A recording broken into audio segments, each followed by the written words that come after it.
حضرت عمر کا بیٹا مصر گیا, وہاں سے کمائی کر کے لایا, تجارت کرنے گیا, لاکھوں کا مال. کون سا باپ ہے دنیا میں جس کا بیٹا باہر سے پیسے لے کے آئے تو ابا تفصیل پوچھے کہ بیٹا کہاں سے کمائے, کہاں سے لایا, کتنے ملے, کیوں آئے؟ کون سا باپ تفصیل پوچھتا ہے؟ ابا تو کہتا لا صحیح اور تعریفیں کرتا ہے, میرا بیٹا بڑی کمائی کرتا ہے. کبھی پوچھا ہے اس سے کہ ڈیوٹی صحیح دیتا ہے کہ نہیں؟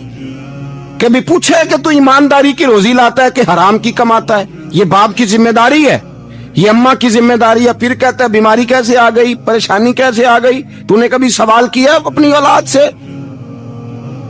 حضرت عمر فاروق رضی اللہ تعالیٰ عنہ کا بیٹا مصر سے پیسے کما کے لایا تو جناب عمر نے بلایا, فرمایا بیٹے اتنی تو تیرے پاس راس ہی نہیں تھی, تھوڑے سے تو پیسے لے کے گیا تھا, اتنی کمائی کیسے ہو گئی؟ اتنے تو پیسے نہیں تھے صاحب, کہاں سے کمائی لائے؟ اس نے کہا ابا جی وہ جو میرے چچا ہے نا مصر کے گورنر, آپ کے دوست, انہوں نے میری مدد کی ہے. فرمایا جتنے لوگ گئے تھے سب کی ہے مدد اس نے؟ کہا نہیں صرف میری کی. فرمایا تیری کیوں کی؟ تیری کیوں کی؟ کہا حضور آپ کے دوست ہیں. فرمایا چپ کر, حضور انہوں نے مجھے اتنے پیسے دیے, میں نے کاروبار میں ڈالے تو نفع آیا تو میں ان کی رقم دے کے. فرمایا خاموش ہو جا, باقی جتنے لوگ گئے تھے سب کی مدد کی اس نے؟ کہا نہیں حضور صرف میری کی. فرمایا اس نے تیری مدد نہیں کی, اس نے خلیفہ کے بیٹے کی مدد کی, اس لیے کہ وہ خلیفہ کو اپنے حق میں نرم کر سکے. فرمایا آدھا مال تیرا ہے, آدھا مال غنیمت کا ہے, مال خزانہ کا ہے, مسلمانوں کا ہے, اس لیے کہ تو جو وہاں سے مال کما کے لایا ہے وہ اپنے باپ کے خلیفہ ہونے کی وجہ سے کما کے لایا ہے, لہذا رکھ ادھر. یہاں کہتے ہیں کدھر سے آیا, کیسے آیا, کون سا حساب دیں, کیا کریں؟ او بھائی حضرت عمر رضی اللہ تعالیٰ عنہ کا اپنی اولاد کے بارے میں یہ رنگ ہے. ایک جنگ سے نا خوشبو آئی, خوشبو بڑی مہنگی ہوتی تھی, عرب میں خوشبو آج بھی بڑی مہنگی ہے, وہ زیادہ استعمال کرتے ہیں. میری باتوں کی سمجھ آ رہی ہے میرے بھائی؟ بڑی مہنگی خوشبو تھی. جب وہ خوشبو آئی تو حضرت عمر نے کہا, گھر میں پہلے پہنچی حضرت عمر کے, چونکہ زیادہ عورتیں استعمال کرتی تھی گھر کے اندر خوشبو, مرد بھی لگاتے. حضرت عمر نے اپنی بیوی سے کہا, آپ کی زوجہ تو تھی وہ بڑی خوشبو کو پسند کرتی تھی. حضرت عمر نے اپنی زوجہ سے کہا کہ خوشبو لاؤ, میں نے ایک عورت کی ڈیوٹی لگائی ہے, وہ خوشبو تول کے نا تو حصہ برابر صحابہ میں بانٹ دے گی. تو آپ کی زوجہ کہنے لگی کسی بی بی کی ڈیوٹی لگانے کی کیا ضرورت تھی, میں جو موجود تھی میں بانٹ دیتی ہوں تول کے حصہ برابر. آپ نے فرمایا نہیں تو رہنے دے, وہ فلانی بی بی بانٹے گی. کہا حضور میں نے بھی بانٹنی ہے, میرے پہ کچھ حق ہے؟ آپ نے فرمایا نہیں تو تفصیل نہ پوچھ, تو خوشبو دے دے, کوئی اور بانٹے گی. خاتون خانہ تھی نا, کہنے لگی نہیں مجھے بھی آج آپ کو بتانا ہی پڑے گا کہ کوئی جو بانٹ سکتی ہے تو میں کیوں نہیں بانٹ سکتی؟ زوجہ کہتی عمر نے بات کی تو میری چیخیں نکل گئی. حضرت عمر فرمانے لگے جب تو خوشبو بانٹے گی نا تیرے ہاتھوں کو بھی لگے گی, تیرے دوپٹوں کو بھی لگ جائے گی. اگر رب کریم نے مجھ سے سوال پوچھا کہ عمر خوشبو تو مسلمانوں کی تھی, تیری بیوی کے دوپٹے کو کیوں لگ گئی, تو میں اللہ کے حضور کیا جواب دوں گا؟ اگر اللہ نے یہ سوال کیا کہ تیری بیوی نے کیوں لگائی, وہ تو حصہ تھا مسلمانوں کا, تو نے تیری بیوی نے کیوں لگائی؟ تو فرمایا میں نہیں چاہتا کہ اللہ کے حضور مجھے اور تجھے باز پرس ہو, لہذا کسی اور کو بانٹنے دے. زوجہ روئی اور تڑپ کے کہنے لگی عمر مجھے لگتا ہے صبح قیامت بھی تیری بیوی ہونے کی وجہ سے اللہ مجھے جنت عطا فرما دے گا, تیری زوجہ ہونے کی برکت سے. بھائی یہ معیار رکھا, خدا کی قسم ایسا شخص تاریخ میں دوبارہ نہیں آیا. اتنا بڑا آدمی, اتنا بڑا شخص, اتنا بڑا آدمی, اور پھر رنگ یہ ہے کہ عمر 22 لاکھ مربع میل کا حکمران, 22 لاکھ, اور کھجور کے درخت کے نیچے مٹی کا ڈھیلا لے کے سو گئے ہیں, پرواہ کوئی نہیں, کوئی مسئلہ ہی نہیں.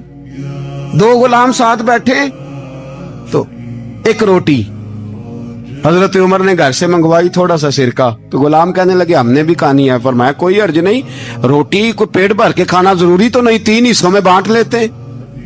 ایک آدمی آیا ہوا تھا مصر کا رہنے والا ملنے کے لیے, اس نے پوچھا عمر کدھر ہے, تو کہا وہ ادھر جاؤ مسجد میں بیٹھے ہوں گے, اور واپس آیا تو کہنے لگا وہاں تو 3 غلام بیٹھے ہیں.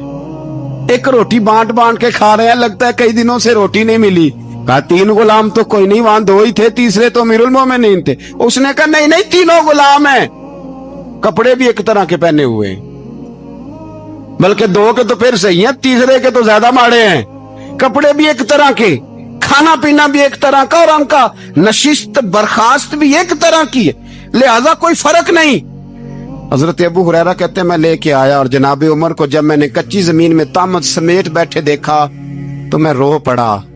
میں نے اس مصر سے آنے والے کو کہا تو اس کے جلوے دیکھ, اگر اس کی ذات میں اتنا حسن ہے تو محمد عربی کا مقام کیا ہوگا. یہ مقام غور ہے, مقام غور.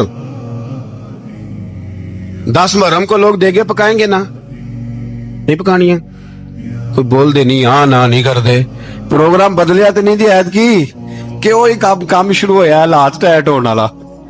کیوں جی, پکنی ہے نا دیکھیں 10 محرم کو انشاءاللہ تعالی, ہم بھی پکائیں گے انشاءاللہ, یہاں بھی پروگرام ہوگا. تو 10 محرم کو جو دیگ پکنی ہے تو ایسا نہیں ہو سکتا کہ 1 محرم کو حضرت عمر کے نام کی بھی کوئی پک جائے. اگر امام حسن حسین کے نام کی دیگیں پکے تو جو امام حسن حسین کے سے پیار کرنے والے, جو امام حسن حسین سے, ہم لوگوں نے بھی عجیب رٹا اپنایا ہے نا. ہم لوگ بات کا ایک پہلو دیکھتے ہیں, دوسرا نہیں دیکھتے. حضرت امام حسن اور حسین کو بھی نبی پاک نے شہید کہا, اور جناب عمر کو بھی رسول اللہ نے خود شہید فرمایا. فرمایا شہید ہے, خود فرمایا اپنی زبان سے کہ یہ شہید ہے, خود میرا عمر شہید ہے. تو ان کے نام کی دیگ نہیں پکنی چاہیے, اس طرف نہیں ہماری توجہ ہونی چاہیے. اور اہل بیت نبو, یہ بات میں پہلے بھی کرتا ہوں, آج پھر کرنا ضروری سمجھتا ہوں. اہل بیت کا پیار سن لو کان کھول کے, اہل بیت کا پیار اگر ہمیں کسی نے نبوت کی محبت اگر کسی نے سکھائی ہے تو کس نے سکھائی ہے؟ بول کے بتائیے. حضرت عمر نے, اہل بیت کا پیار ہمیں حضرت عمر نے بول کر کے سکھایا ہے. بھائی یاد رکھیں, کسی کی طاقت نہیں تھی دم مارنے کی حضرت عمر کے سامنے, طاقت ہی نہیں تھی. کیسر و کسرا کانپ جاتے تھے, جرأت ہی نہیں کرتے تھے حضرت. اور ہمارے تو تعلقات بڑے ہیں نا غیروں سے. حضرت ابو موسیٰ اشعری رضی اللہ تعالیٰ عنہ فرماتے ہیں میرا منشی سائی تھا, وہ کاتب کہتے تھے وہ لوگ, میرا حساب کتاب عیسائی تھا. تو فرماتے ہیں ایک دن میں نے وہ سارا حساب کتاب لین دین کے حضرت عمر کو دکھائے تو فرمانے لگے جس نے لکھے ہیں اس کو بلاؤ. کہنے لگے وہ ضرور مسجد نہیں آ سکتا. کیوں نہیں آ سکتا؟ کہنے لگے وہ عیسائی ہے. کہتے ہیں حضرت عمر جلال میں آ گئے. آپ فرمانے لگے جنہیں رب دور کرتا ہے تم کیوں قریب کرتے ہو, جنہیں اللہ دور کرتا ہے. فرمایا تم غیروں کو اگر عہدے دو گے تو اپنوں کا کیا بنے گا؟ اگر تم غیروں کو عہدے دو گے تو اپنوں کا. یہ سوچ ہے جو آج برما کے مسلمانوں کے لیے بھی ضروری ہے. کہا اگر تم غیروں کو عہدے دو گے تو اپنوں کا. ہم نے غیروں کو عہدے دیے تو دیکھا نا اپنے کس طرح کاٹے جا رہے ہیں. غیروں کو جو عہدے دے دیے جرانے سارے غیروں سے, روز دعویٰ ہوتا ہے چین ہمارا سجن ہے, چین ہمارا دوست ہے. او بھائی دوست ہے تو اس سے کہو نا کہ برما تو تمہاری ایک چھوٹی سی ریاست ہے, چین کے بغیر تو وہ سانس بھی نہیں لے سکتا. اس کو کہو نا اس حکومت پہ دباؤ ڈالے.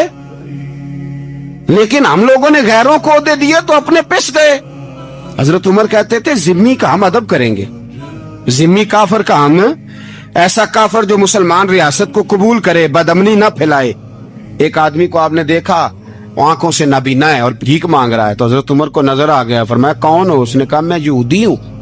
فرمایا بھیک کیوں مانگتے ہو؟ کہا جب تک تندرست تھا مسلمانوں کو جزیہ دیتا تھا, بوڑھا ہو گیا ہوں کیا کروں. حضرت عمر نے گھوڑے کی پشت پہ بٹھایا, کافر کو گھوڑے کی پشت پہ بٹھایا اور بٹھا کے مدینے لائے. حضرت علی شیر خدا وزیر خزانہ تھے. فرمایا علی اس کا وظیفہ جاری کرو.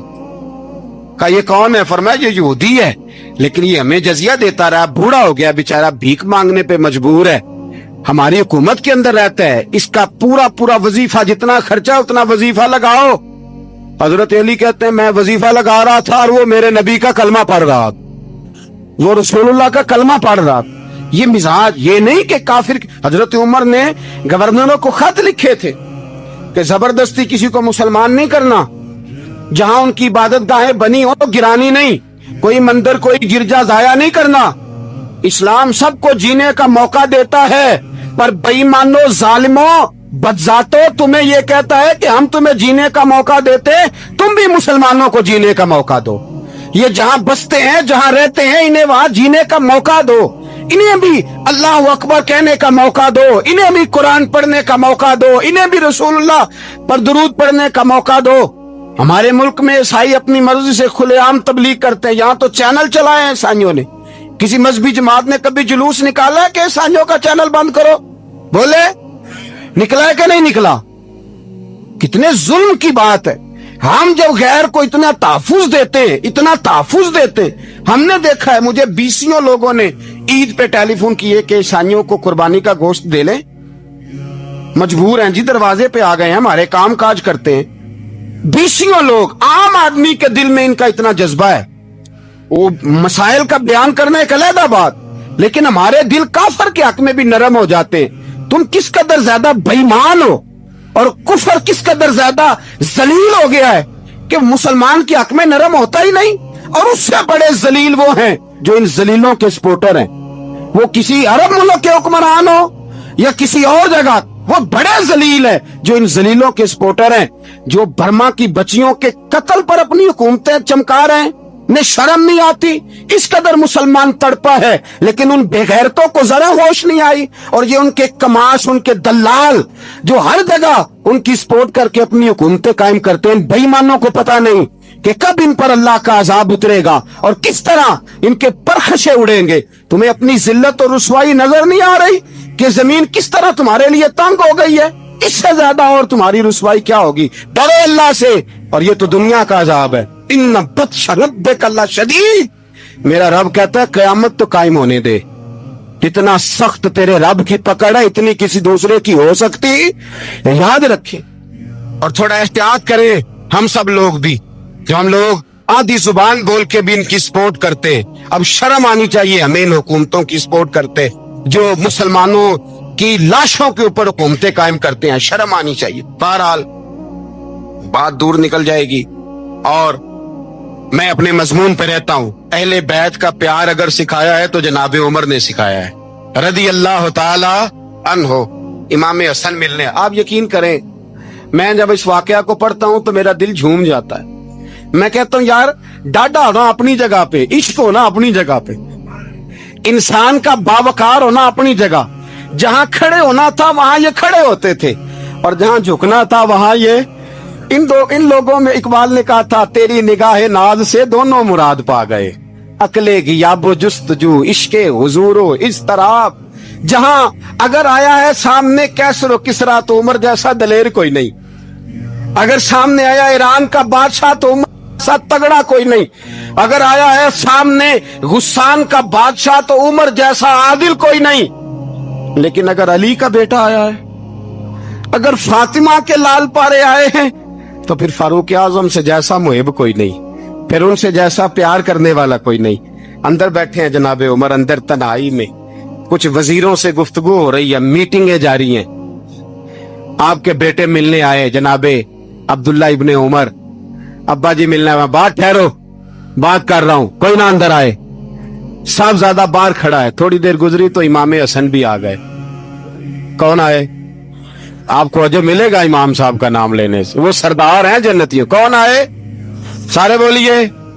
امام حسن, تیری نسل پاک میں ہے بچہ بچہ نور کا, تو ہے نے نور تیرا سب گھرانہ. امام حسن آئے تو حضرت عبداللہ ابن عمر کو دروازے پہ کھڑے دیکھا. کہا امیر المومنین کہاں ہیں؟ کہنے لگے حضرت عمر کے بیٹے. کہنے لگے وہ اندر بیٹھے, کچھ میٹنگ ہو رہی ہے, اور انہوں نے کہا کوئی اندر نہ آئے, لیکن آپ جانا چاہیں تو چلے جائیں.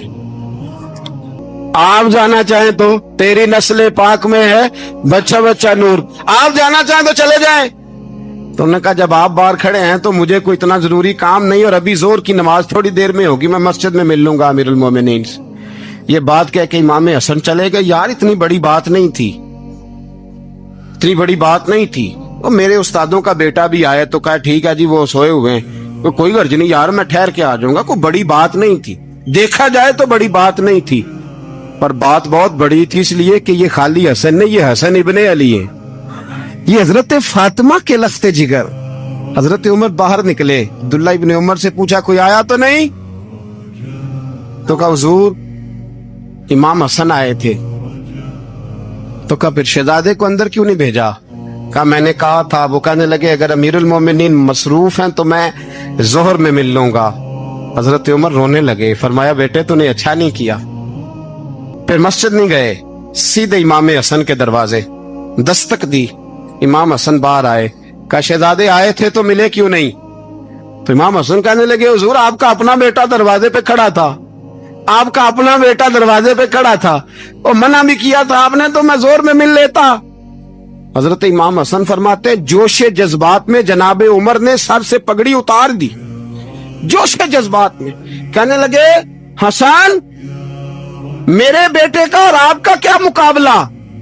کیا اس کی ماں کا نام فاطمہ الزہرا ہے؟ کیا اس کی نانی کا نام خدیجۃ الکبریٰ ہے؟ کیا اس کے نانے کا نام محمد مصطفیٰ ہے؟ آپ کا اور اس کا کیا مقابلہ؟ پھر رو پڑے اور کہنے لگے بیٹے میں مکے کے صحراؤں میں اونٹ چرایا کرتا تھا, یہ جو میرے سر پر عزت کے بال ہیں یہ تیرے نانے کے اگائے ہوئے. میں مکے کے خبردار شہزادے خبردار. او بھائی اہل بیت نبوت کے ادب کا رنگ اگر سکھایا ہے تو سیدنا عمر نے سکھایا ہے. حضرت عمر فاروق اتھارٹی ہے, اسلام کی اتھارٹی. یکم محرم حضرت عمر کی شہادت ہے. یہودی بول اٹھا, کافر بول اٹھا. اگر 6 مہینے عمر دنیا میں اور رہتے تو دنیا میں کوئی کافر موجود نہ ہوتا. 6 مہینے. اور جب اس بطل جلیل کا جنازہ اٹھا, اللہ بخاری پڑھیے نا, اللہم ارزقنا شہادت فی سبیلک, اللہ بسترے کی موت نہ دینا شہادت کی دینا. عمر شہید ہوئے, مسجد نبوی میں نماز پڑھاتے, اور جب جنازہ اٹھا تو مدینے کا پھر پیچھے جو دلیر بچے وہ مولا علی تھے. مولا علی جناب عمر کا جنازہ اٹھا تو سب سے پہلی ہائے جو نکلی وہ حضرت علی کی زبان سے نکلی, اور حضرت علی ساری داڑھی آنسوؤں سے بھر گئی. لوگوں نے کہا کہ علی کیا ہوا؟ فرمانے لگے تم دیکھ نہیں رہے جنازہ کس کا اٹھا ہے؟ پلٹ کے دیکھو تو صحیح, تم پتہ نہیں یہ کون گیا ہے. کہ حضور کیا ہوا؟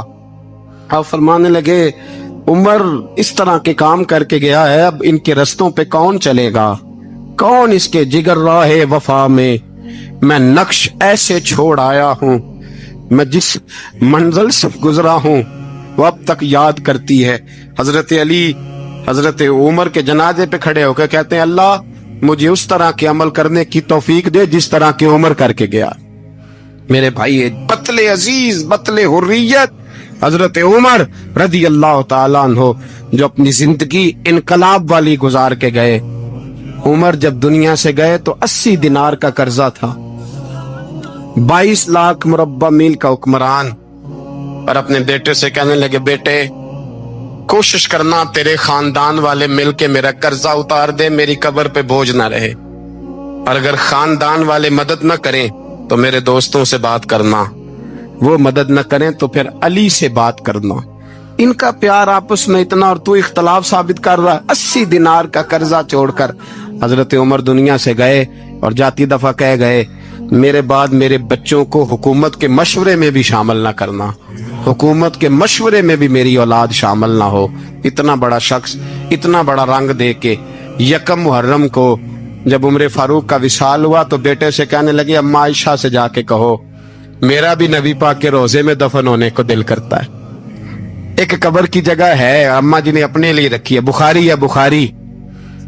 حضرت عائشہ کے پاس صاحبزادے گئے, کہنے لگے اماں جی عمر کو زخم لگ گیا ہے, حالت بڑی پریشانی والی ہے. وہ کہتے ہیں اگر اماں اجازت دے. سید عائشہ رو پڑی, فرمانے لگی کہ وہ اپنی قبر کی جگہ تو نہیں نہ کسی کو دیتا, پر عمر نے کمال ہی بڑا کیا. اسے کہو جاؤ گنبد خضرا میں قیامت تک جو مصطفیٰ پہ اور ابو بکر پہ سلام پڑے گا وہ تجھ پہ بھی سلام پڑھ کے جائے. جاؤ میں نے جگہ دی.